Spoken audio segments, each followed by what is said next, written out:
Di tangan saya ini, ya, ini adalah ADART hasil Kongres PKI yang ke-10, tanggal 15 sampai 17 Agustus tahun 2010 di Grabak, Magelang, Jawa Tengah. Ya, jadi PKI itu terus melakukan pertemuan-pertemuan mereka. Di Jerman itu kumpullah kelompok-kelompok Solidamor, kelompok-kelompok demonstran yang banyak belajar bagaimana memobilisir masyarakat.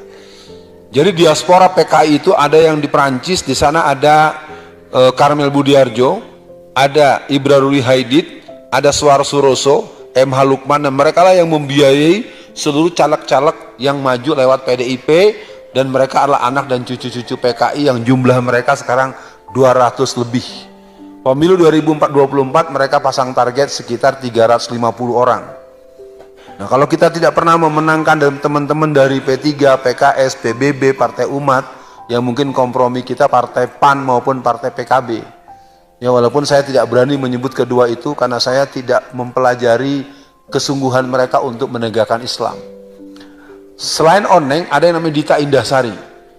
Dita Indahsari ini sekarang adalah pejabat di Kementerian Tenaga Kerja dan Transmigrasi.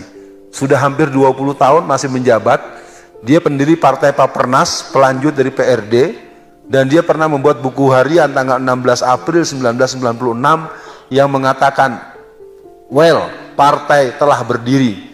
Jadi dia mengatakan dibangunnya kembali setelah 31 tahun dibekukan.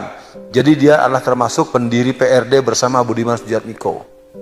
IKN merupakan dendam sejarah PKI tahun 1955 yang belum kesampaian. Mereka punya cita-cita membentuk ibu kota baru, dimulakan di Kalimantan Tengah. Soekarno tidak berhasil meyakinkan DPR, akhirnya gagal, dan kemudian terjadilah pemindahan ibu kota Jakarta yang kalau nggak salah itu di pinggiran kota Bogor oleh Pak Harto. Nggak jadi. Di Ponorogo udah 75% sertifikat tanah di tangan Cina. Majalengka Jawa Barat sudah 68%.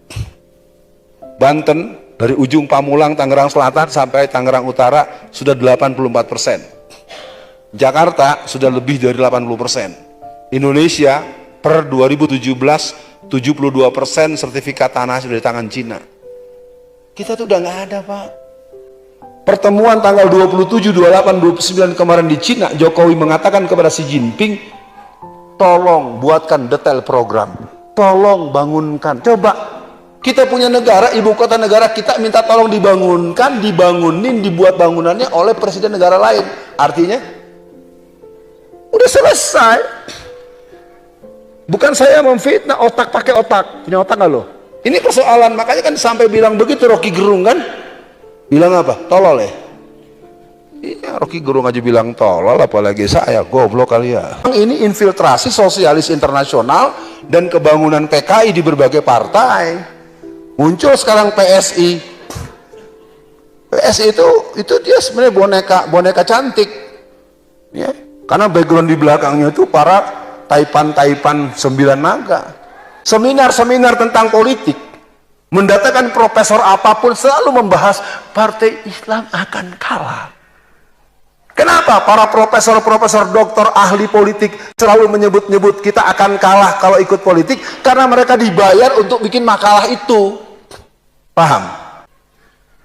Yang masih memungkinkan kita berlanjut menjadi pemilik sah Republik ini adalah menangkan pemilu 2024. Kekuatan kita persatuan. Persatuan untuk tidak bersama, persatuan untuk bersama. Kita boleh berbeda, tapi kita tetap bersaudara. Negeri ini punya sejarah.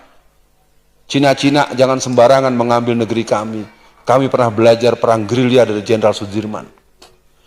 Jangan coba-coba jajah negeri ini. Kami pernah punya Pangeran Diponegoro sebagaimana diterangkan Ustadz Salim Afilah.